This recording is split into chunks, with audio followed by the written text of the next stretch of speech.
Assalamu alaikum, you're watching Views and News and I'm Faisal Rehman live from our Islamabad studios. Today we'll be talking about the overall economic situation and the economic revival of Pakistan. As we all know that the budget for the year 2021-2022 has been announced and now there are a lot of positive indicators. There are certain indicators on which I think we need to review and we need to revisit the policies. And at the same time, when you talk about the international financial institutions, obviously if they are loaning, if they're giving you money, obviously that means that there would be certain terms and conditions, just like a bank for that matter. So you have to comply. As far as FATF is concerned, no matter what you do, remember one thing, Pakistan is still in the grey list. The point is that how to get out of it. It's no more about what you do, what sort of a satisfaction level you provide to the FATF members, but the point is that largely now it has become a politically motivated decision. And obviously whenever our finance minister or perhaps our foreign minister says that India is playing its negative role, so why not? They will. That's an enemy state. That is exactly what they're supposed to do and they're doing it very well. No matter you comply with 26 out of 27 or 35 out of 40 or whatever the ratio is, at the end of the day, it's more of a political problem rather than a problem related to numbers. So we'll be talking about that, but quickly before that, our production team has prepared a report.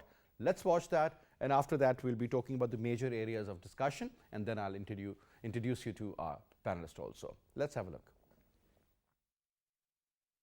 The International Monetary Fund's sixth review of the country's 39-month, $6 billion financing program, extended fund facility, that began in 2019 has now been delayed until September 2021 as the IMF has demanded more work to be done in the realm of structural reforms.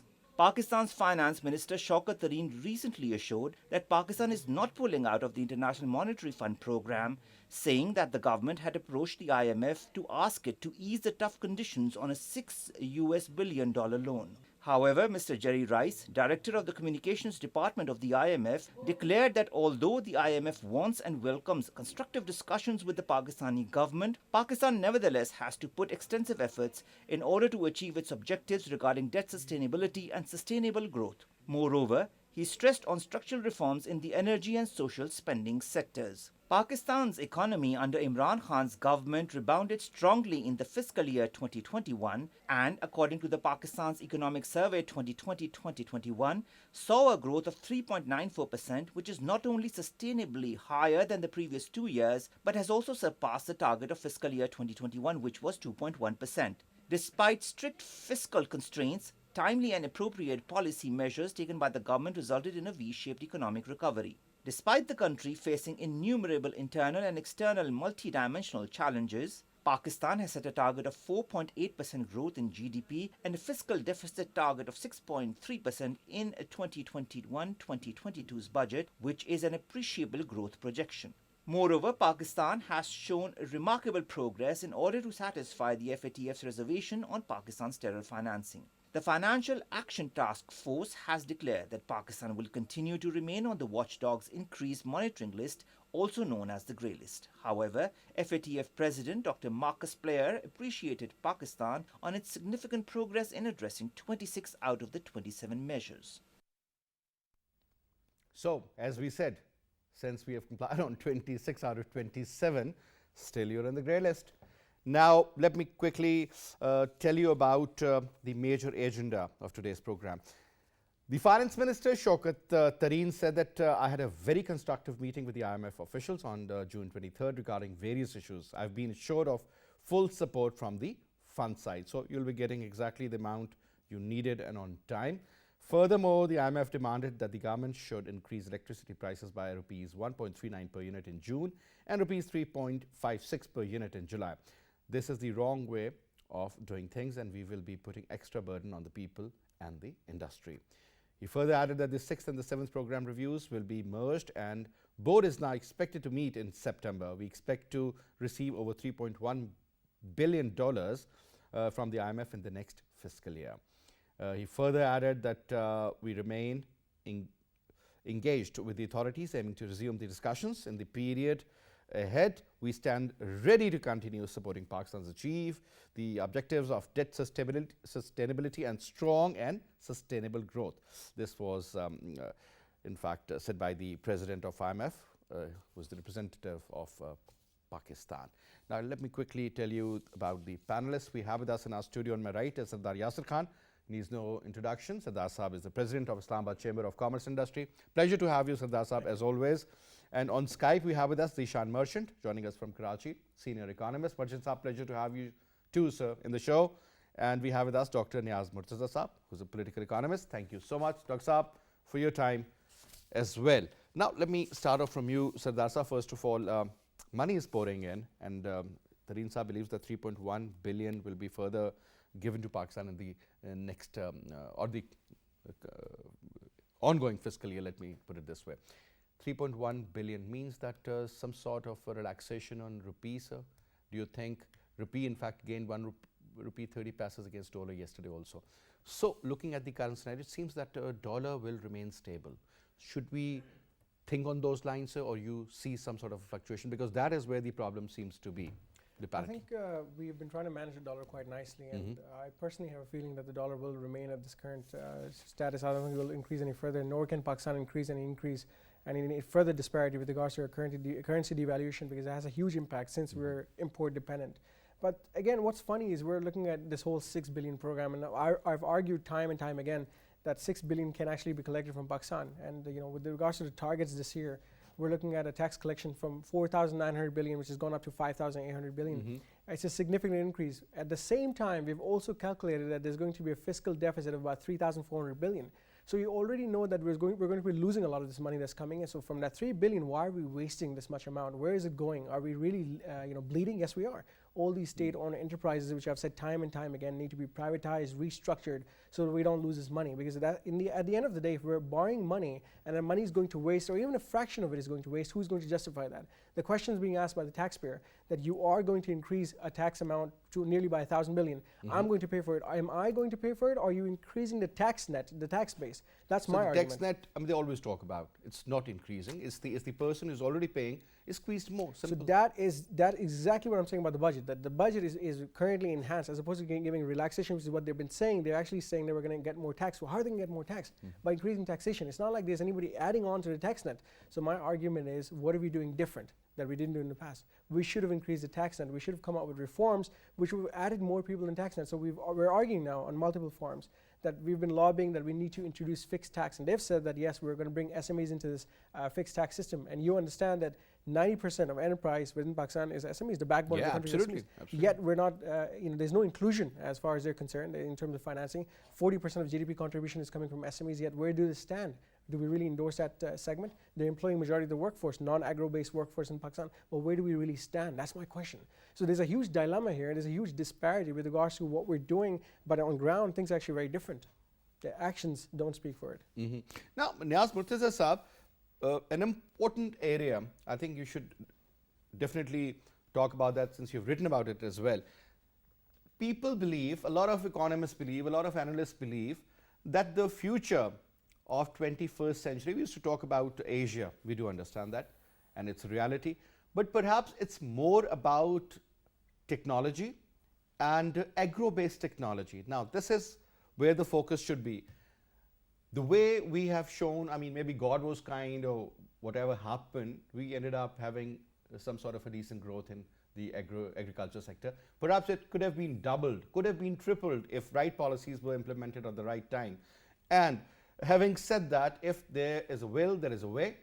The government seems to be focusing on so many other sides, but this particular sector, despite the fact is doing so well, so many people are associated with it, so many people are working in this particular field. Forget about value addition, sir. I'm just talking about the basic crops.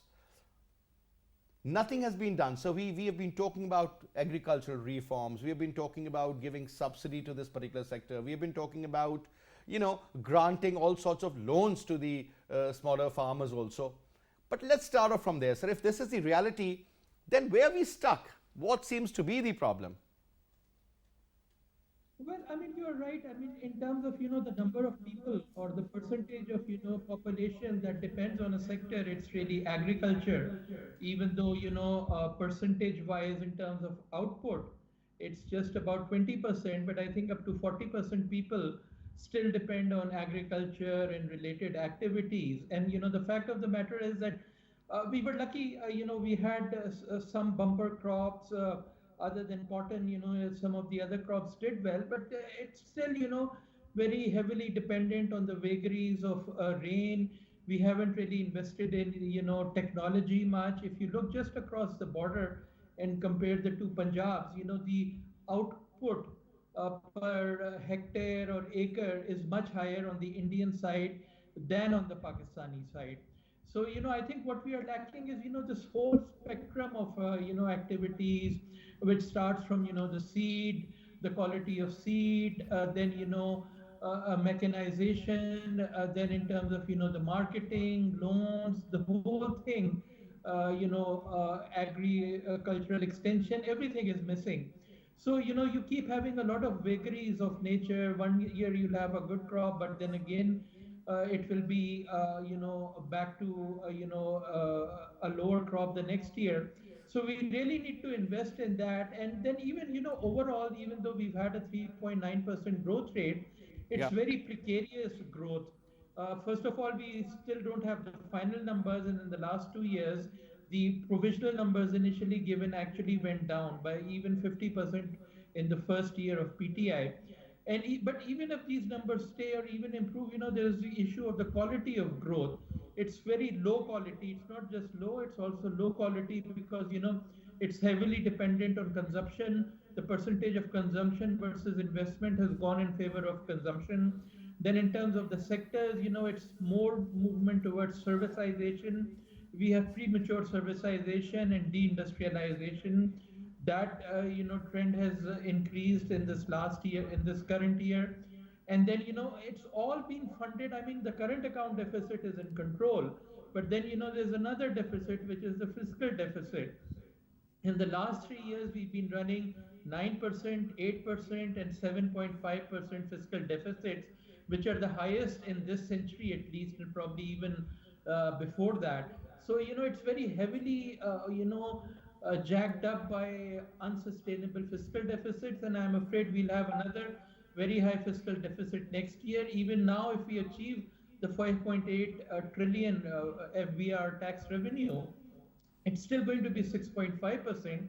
And if you look at how poor the collections have been in the last 3 years under PTI, it's just grown at 6%. The first 2 years were almost 0%, and this time they were higher to give you a cumulative growth rate of 6%, which is very, very low if you compare it with under PPP, tax grew at about 16% per year. Under PMLN, they grew at about 13%. So this is not even half of that. And So Niaz, I totally agree with you. And interestingly, it seems that taxation, these reforms, or perhaps the collection method, or when you talk about expanding the tax base, it's not a financial decision anymore. It's 100% a political decision, because because you'll be the odd one out. Nobody would dare to, because next in the next election that is going to get to you, in fact.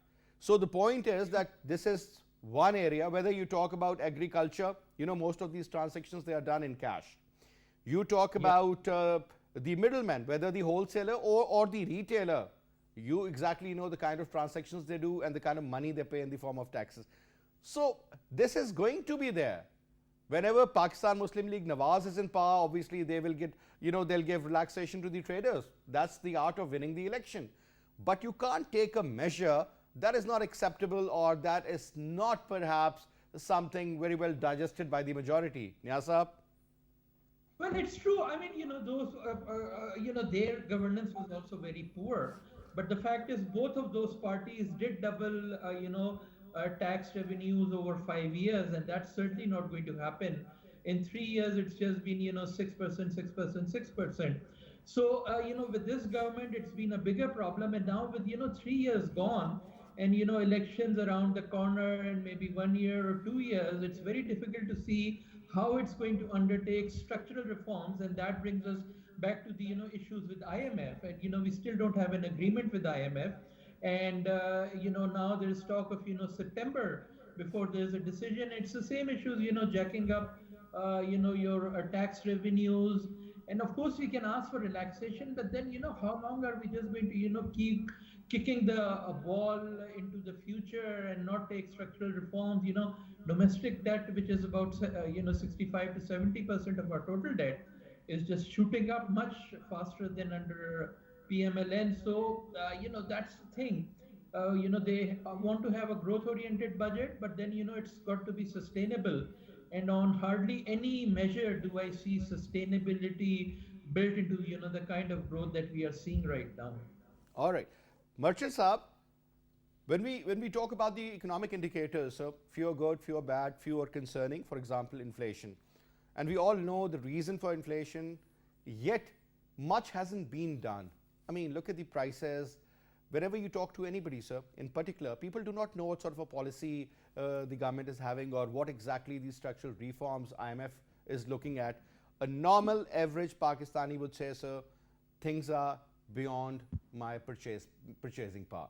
So that is where the problem seems to be. And honestly speaking, sir, is it because of these structural reforms? Is it because of perhaps some other reasons?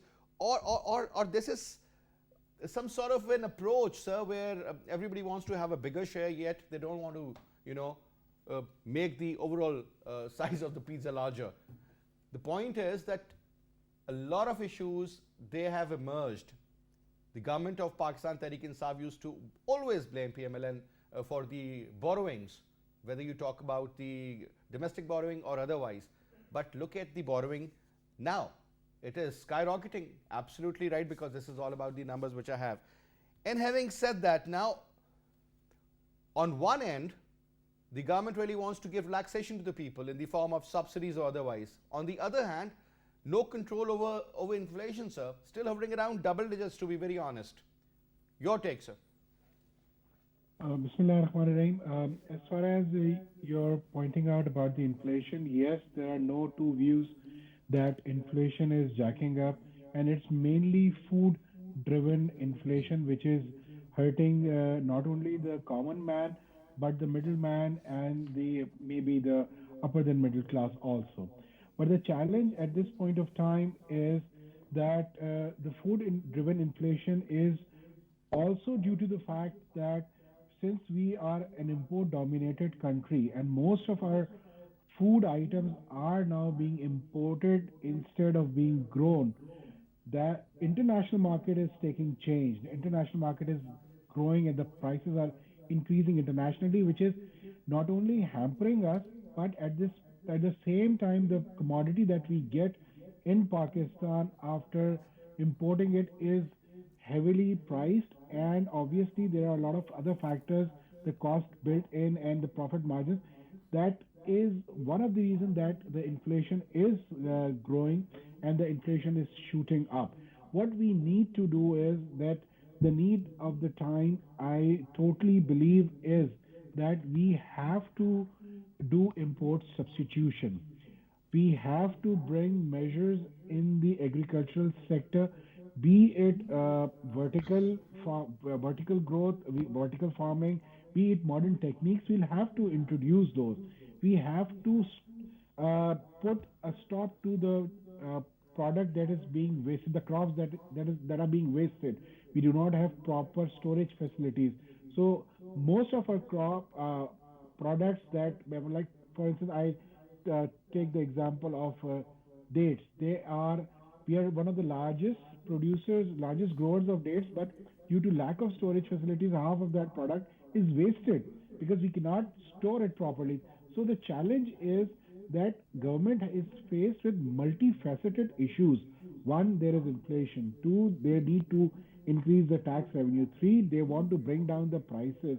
Four, they have to actually do something, do more like a sort for FATF, because FATF is constantly asking us very politely to do more. This was the same narrative that was built by so-called United States of America, that they were asking us to do more at the front of Afghanistan. But IMF, FATF is politely asking us to do more actions.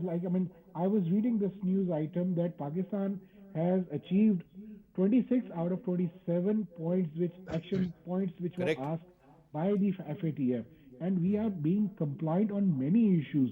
Look at, I mean, has any other country of the world has been this compliant to FATF's regulations?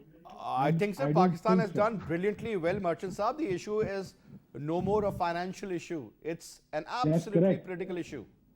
That's correct. It is now turning into a political issue, because at FATF level, Pakistan has done what was required, and that Pakistan had done all these measures, I think, 3 to 4 months ago. It is now purely a political issue, and Pakistan will have to manage that very, I would say, properly and at the same time diplomatically. And if Pakistan is not able to do it, then perhaps we will stay in the grey list. But I have a question. What will happen if Pakistan remains in the grey list? Because Pakistan is trying its best to do documentation. Pakistan is trying its best to curb money laundering. Pakistan is trying best to counter terrorist financing. Pakistan is trying its best to enhance the tax revenues. Pakistan is, at this point of time, is trying its all Pakistan can. But if we are in the grey list, so be it. The economic growth should continue. I think what Niaz Saab was talking about, that it is not a sustainable growth, I don't know. But Pakistan will have to put in a lot of measures. I agree that the year after this year would be an election year. But at the same time, the revenues this year have increased, which speaks about itself that the economy, despite the COVID situation, has performed well. Our textile sector is performing well. But other than textile sectors like IT sectors and the export market, apart from UK and US, we need to find new markets now. Absolutely, and sir. And especially, we have to work on these departments and areas. And if we are able to find new markets, I'm sure Pakistan exports will not only increase, but the revenue generation out of that foreign exchange would be better. And we have this, the last year we were dependent upon the foreign remittance. I hope the foreign remittance continues to flow in, and taxation measures are corrected to an extent that we are able to achieve the target of 5.8 trillion, which I am sure that Pakistan, due to inflation and growth, would achieve about 5.4 trillion. It's the 400 billion task that we'll have to push for it. And with correct measures and proper effective enforcement, I'm sure that Pakistan should be able to achieve not only the tax targets, but the targets on the policy regimes, and FATF and IMF can be handled properly by Pakistan. all right. No, so that's a very interesting debate regarding, whenever you talk about the overall agricultural output of Pakistan. Well, we got to know that, 27 million ton bales, and you talk about a lot of growth in your sugar sector. You talk about better, agricultural products also. But at the same time, when you look at the number of 1 month, that's around $6 billion worth of food items that you have imported.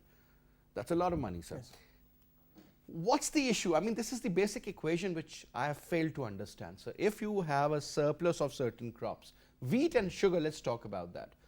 How come, if there is more production, yet you're importing that? Isn't it the policy only for a few people? I still remember Sir Shaukat Tarin Saab, Merchant Saab was talking about that we need to find new markets. When he was the Minister for Industries, because I think Commerce was with the other gentleman, and he told me that, he's looking forward to find new markets in Latin America. Obviously, since his, he's one of the major sugar producers in Pakistan, and Brazil is another area where, they're really working hard on that side. But the interesting part was that that was in the personal capacity, not at the government level, interestingly, So it seems that, wherever you look for a new market, you're looking at it from an individual's perspective, not from Pakistan's perspective, number one. And secondly, sir, if you have a surplus to export, how the hell are we importing all those goods? There's a number of reasons. I mean, right now, I think there's a complete disarray with regards to our policies. We're not focusing on our core strength, which should be agriculture. If you look at the the composition of our GDP breakdown, majority of the contribution comes in from cotton. Similarly, with regards to export. Agro-wise, we're looking at only about 22% contribution, which is nothing. It's insignificant considering the volume and the scale of this country in terms of It used to be land 29, then 27, 26, 25, 22. constantly gradual. So instead of going forward, we're going backwards. Exactly. What's going wrong? If you look at the current value addition side, obviously there's no value addition. We're not able to store anything. So when we're looking Forget at about mangoes, value addition, exactly. like the gentleman said about dates, so there's 200 plus varieties of mangoes, and there are for dates, but we're not exporting. If we are exporting, nearly 30-40% is going to waste because we have no cold storage facilities. Even look at tomatoes. I always give this example because there was this shortage of the imported ketchup. I read an article, and actually the price was doubled. I'm talking about Heinz for that matter. And you don't make proper tomato puree. People, rather the farmers, they are throwing away. 2 rupees a kg is the price offered by the middlemen to them. 2 rupees a kg.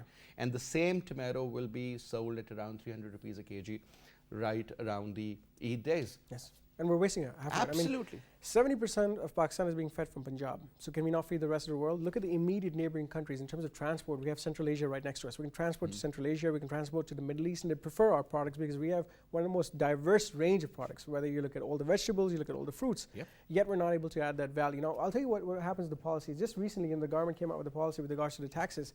We're looking at poultry, we're looking at the cattle feed that went from 17% now revised to 10%. Why was it high to begin with? I mean, we're talking about inflation. That's where inflation comes in. They did the same thing when it comes to textile products. Textiles, moving on to retailers, went from 12% to 10%. So why is it that we come out with policies simply to meet the requirements of IMF, and then we say, you know what, hang on a second, this is not going to be workable or conducive for our market for the average man. And then we realize, okay, let's go backwards. So whenever we do revisions, that shows that we're not sure, we're not certain with regards to the policies that we're devising. These policies are not long-term financially viable for anybody. So when we talk about sustainable economic development, that has to be based on a 10-year, 20-year program, but we don't have that. We are doing it annually, and it shouldn't be annually. You should have a 5-year forecast that this is exactly where we are, and this is where we're going to be in 2 years from now, and 3 years from now, and 4 years from now. So unfortunately, Chinese have the same model. So, I remember during the time of Ziaul Haq, we used to have this 5-year plan, economic plan, 5-year. And it used to be revised also, looking at the overall situation. Indians ended that in 2017. Chinese still have it. So why can't we still, follow that formula? Certainty. We need certainty. We need to, whoever the policymakers are, they need to be 100% sure that this is workable, this is viable, this can be implemented. Same thing applied with the stones. I mean, they had this new policy with regards to, gems and stones? Gems and stones. They came out with additional tax of 17% on silver and gold, and revised it back now, bringing it back down. But they're still saying that on all precious gems. Now, this is one of the sectors we need to capitalize on. They're still charging on gems. They're still charging 17% on value addition. That's not supportive of the system. And then we're talking about inflation going up. Of course, it's going to go up. That's why these gems go to India, go to Singapore. Yes, exactly. Value addition is done there, and then you buy them at like 10, our maybe sapphire, our 100 rubies, times more. our green emerald, all of this is being lost. So we're not focusing on our core strength, and at the same time, we're scrutinizing our local industry and disallowing it. I mean, discouraging it from growth, and that's the sad part. And interestingly, I'll give you this example, a quick one. Once the Egyptian ambassador, I'm talking about 2006-07 perhaps, he told me that, remember these pharaohs used to wear beautiful stones, emeralds in particular, where they used to come from. And I was shocked to know that they used to go from this particular region. So the trade was taking place almost 5,000 years ago. What about Kohinoor? It was our region. It was our region to begin with. And look at that. So we have a lot more to offer. But then again, look, for example, the processing of diamonds. The largest processing of diamonds is happening in India.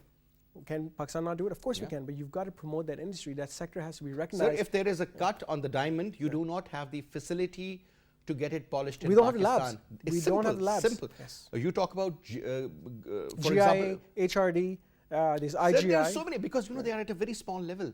You talk about De Beers for that matter. I mean, look at the size of the company. I mean, they Tiffany. practically control the, there you go.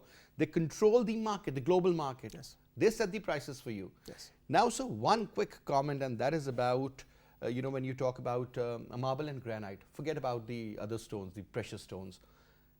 The potential is around $4 to $5 billion, but you still do not have the right machines to cut it, to cut the stone, to make slabs out of it. I mean, look at Italy. You don't have to do, and you're one of your ambassadors from Italy, Mr. Stefano. Great guy. I think he's done a brilliant job now since he's back. He's not in Pakistan anymore. But the point is that he laid a great foundation, but nobody capitalized on that front either. And we have some of the best stones. We have some of the best travertine, yet we're still importing travertine from places like Turkey and Iran, although we have it. We've sold one of our largest onyx plants, onyx facilities, mines to China. So we're selling what we have, salt. We have some of the best salt. This salt is given to India, relabeled. This Himalayan salt is again value added, yes, made in India, sent to Europe. Again, like I said, we're not focusing on helping the industry. There's one more segment I'll tell you which we've overlooked with regards to retailers coming in. somebody mentioned this today that from the furniture guys who've got the showrooms, they've taken them from 1,000 square foot threshold to 2,000 square foot threshold, saying that they're going to be added into the tier of taxation.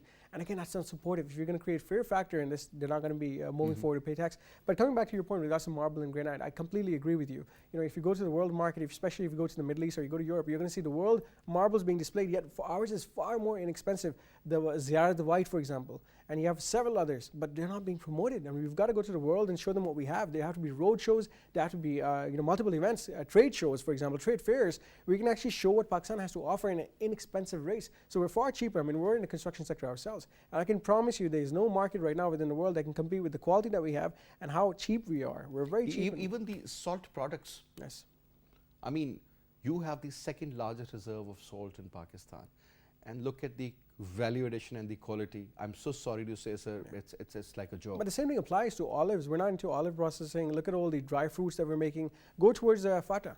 The future of dry fruits and all these products is towards, but we're not even focusing on that. Nobody wants to go there. Create an incentive right now. How the government has come forward and said that there's going to be an incentive for the IT industry. That's the same thing we need. So if you're giving a 10-year tax holiday for special economic zones for these sectors, consider it for all the other sectors as well. When it's food processing, food manufacturing, agro, stones, gems, all of these are all part of it because these are our core strengths.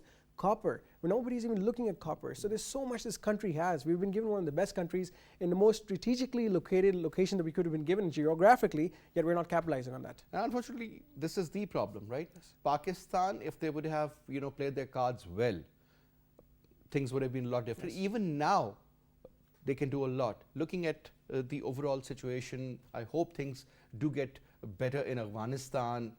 Business starts to take place with the Central Asian, the CASA basically, this Central Asia, South Asia linkages. That is only possible if there is proper peace in Afghanistan. That is going to be $1 million question. Now, coming to you, Niaz Saab, yes, we do have a lot of potential. Yes, we can do so much. But we can do that on paper, sir. But when it comes to reality, things are very different. I fail to understand that we always used to hear about the young population that we have, unlike Japan or Germany for that matter. But look at their growth rate, look at the way they are progressing, despite the fact that 60% of your population is well under the age of 30. But sir, this is not your demographic, I would say, this is basically a demographic disaster rather than the demographic, sort of a great display of some sort. Yeah, no, it's true. You get demographic dividend if you have a well-educated, youth, who are creative, who can, who are skilled, and then, of course, there need to be, job opportunities for them. Some of them can go into businesses, be innovative and so on. But unfortunately, that's really not happening in Pakistan, and forget East Asia. If you even look within your neighborhood, Bangladesh, our lesser half, when they left us in 1971, their per capita income was about 65 to 70% of ours. And now, they've taken us, overtaken us, and, they are the fastest growing country in South Asia. Not just South Asia, in fact, the whole of Asia. So, you just wonder where, things have gone wrong, both at the level of the state. We haven't been able to, find, this quality governance, these repeated experimentations, interventions. And then, even if you look at society, the businesses, etc., you don't find the same dynamism to, create and upgrade products and, move on to higher value chains. We are just stuck in the same products for the last 30, 40 years, especially export. What matters today is, what you export, the quality of exports. And it's still the same, run-of-the-mill kind of products, no improvement, even within these low-quality products. So, That is the thing, both as, as a state and a society, we have a lot of questions to ask ourselves that, why can't we even meet the standards that our neighbors are now meeting, Bangladesh, India, Sri Lanka in some areas. So a lot to think about, and then all the so we've really had a triple whammy in the last 1 or 2 days. There was first the delayed IMF till September, which will create uncertainty. Then this FATF decision, and that looks like not just another 3 months, probably another year. They've given a new 6 month 6 point plan, and I think Hamad Azhar is already talking about a 1 year time frame now to implement all that. And then there is this talk about MCSI downgrading to frontier markets away from the emerging markets. So in a sense, a lot of external challenges that have come up, and we really need to pull ourselves up by the boot and deal with them. For FATF, with 26 okay, it seems more like a political issue now. Of Yeah. course, there are still issues with prosecution and conviction. Those rates are still very low, but if you have 26 in the bag, a little bit of nudge from powerful states can help you. But that doesn't seem to have happened, and maybe it's tied to Afghanistan and US negotiations with Pakistan on that. But we need to find ways to come up to some terms of agreement and get out of all these problems. Now, Nyasa, one important area, since the Prime Minister the other day when he was giving an interview to an international channel, he was very categorical when he was put this question that will you let the Americans have their bases here? He said absolutely not. Now, obviously, when a statement of that sort comes out from the Prime Minister and that also from Imran Khan, so that carries a lot of weightage, a lot of value, and that was a straight message given to the Western world. Now, obviously, this is what is happening in FATF is mostly is a lot expected. Nothing new, we all knew. Now, Niaz, the important factor is that if Pakistan has decided, though we want to keep a proper balance, we want to have that equilibrium there, but if we are shifting towards the eastern side, towards Russia, China, and that bloc, obviously, sir, you are shying away from the Western world. And if you look at your imports and look at your exports in particular, sir, USA itself and European Union, forget about the rest of the world. You talk about England, I'll just give you one example. Pre-COVID, 23 billion pounds of trade was taking place. I'm talking about the bilateral trade between India and UK, which they plan to multiply up to 50 billion in the next few years. Whereas when it comes to Pakistan, look at the number of people living in UK who are from the Pakistani origin, the diaspora. The total bilateral trade, despite the relationship between these two countries, is hardly 3 billion. So if Imran Khan wants that, we should be treated like India, we should be looking forward for an FTA, so that is not possible. You're in a different camp. You give statements against France. Why should they support you? And European Union in particular. So don't you think that is a kind of a threat, or it's like a hanging sword, sir? Niaz Saab? That is the problem. The bulk of our external flows come from the pro-USA camp. Our exports go to USA and the European Union and the Middle Eastern countries, which are of course also in the pro-USA camp. Our remittances all come from either the Middle East, European Union, or USA. So we Correct. can't just afford to walk away from the Western Bloc and think because China, of course, it's investing. It's a big FDI wise, it's the single biggest country. But look at the value. It's about what maximum that we've been able to get is like $1 or $2 billion per year of Chinese investment. Whereas when you're talking about exports, that's about $25 billion of export, and a good 15 to 20% going to the pro-USA camp. And similarly, the bulk of your remittances, which are in the range of 25 to $30 billion. So just look at the equation. What you're getting from China is about $2 to $3 billion, even if it increases. And here you're talking about 40 to $50 billion of inflow. So how can you just afford to walk away from the pro-USA camp? So we have to really balance. And bases of course are out, and I don't know if even the USA is asking for bases. I think it would be a huge step, with very negative ramifications. But other things, like logistical support and flyover rights, etc. Because we also need to keep a check. We don't want Afghanistan to just go into complete chaos, which is what is looking might happen once the USA is out. There are predictions by the USA intelligence itself that everything will collapse in 6 months. And it's in our interest. We'll be the country which will get hurt most if there is chaos in Afghanistan. So short of bases, which I think should be completely out, it's in our interest to make sure that the Taliban are kept in check, and there is some sort of a strong threat. If they just become too big for their boots, if they try to conquer Kabul and just throw out everybody else, it's in our interest too that doesn't happen. So we need to come to some agreement with the USA, that short of basis, what else can be done to keep Afghanistan secure.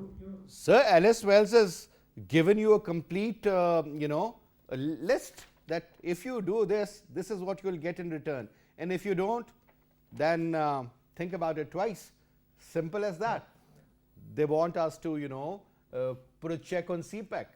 Stop looking towards China and Russia. Be in America's camp. But the point is, sir, that it's again about the trust deficit and the kind of experiences which we earlier had. I mean, those were pretty bitter, I would say. Merchants up. Every single company, whenever when you talk about the product life cycle, okay, there's in this introduction, there's this growth, and then there is maturity and decline. Before the decline, you end up introducing a new project or start looking for a new market. The point is, sir, we are not doing any product diversification. We are not looking for any virgin markets, totally dependent on certain countries as far as the export is concerned. We are still stagnant, still stuck there. And on top, if you say that we need to move on, Pakistan as a country may perhaps the fifth or the sixth largest in terms of population.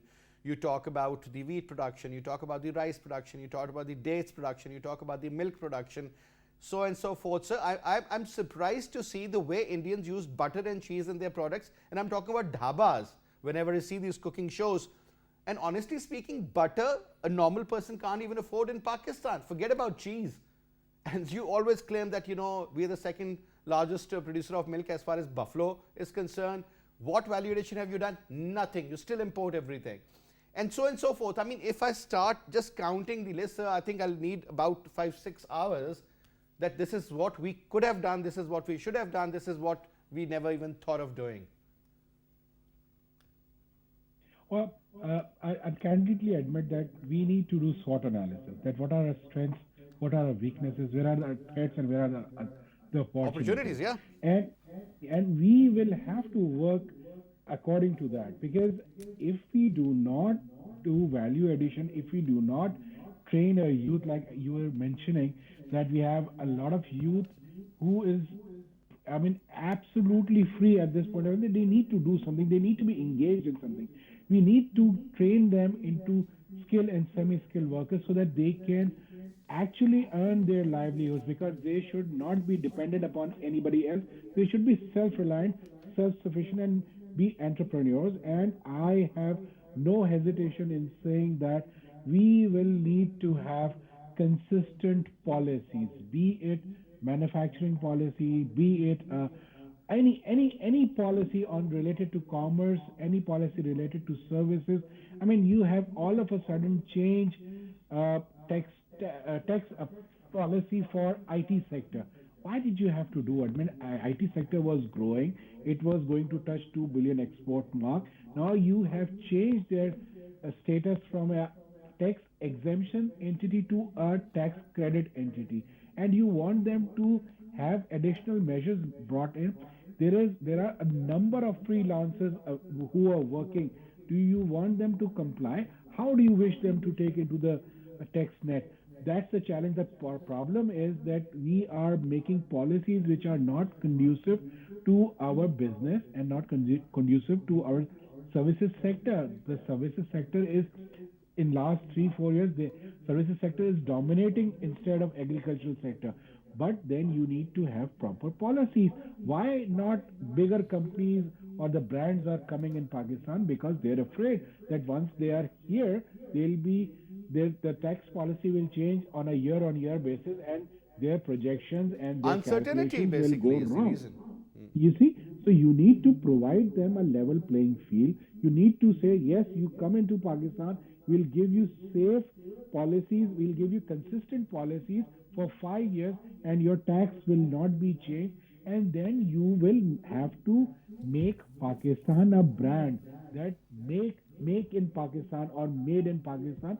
That should be the focus, and that should be the theme for, I think, from now till next 5-10 years, that we should make everything in Pakistan, All right. be it a button, be it, or I mean, I'll share you an example, and you'll be surprised to know that Pakistan is not manufacturing Velcros. We are importing Velcros. We are importing zips. So what are we talking about? You have to go import substitution. You will have to do import substitution. Otherwise, there is no way for Pakistan. All right, sir. Thank you so much for your comments. Niaz, Murtaza Saab, Merchant Saab. Sir, quick last 30 seconds. I completely agree with him. I completely agree with him. I think if we don't focus on our core strengths and focus on local manufacturing, we're never going to be able to compete with the rest of the world.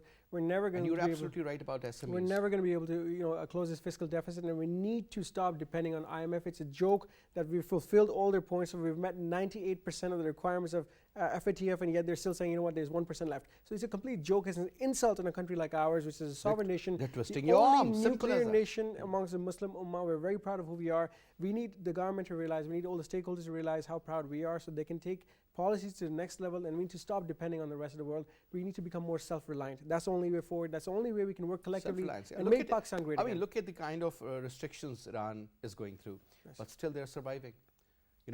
So I think because they have the right policies in They're place. smaller countries than ours, much smaller countries. Bangladesh's current foreign exchange reserves, what, $47 billion, and we're still at 20 billion. So what's wrong? There must be something wrong.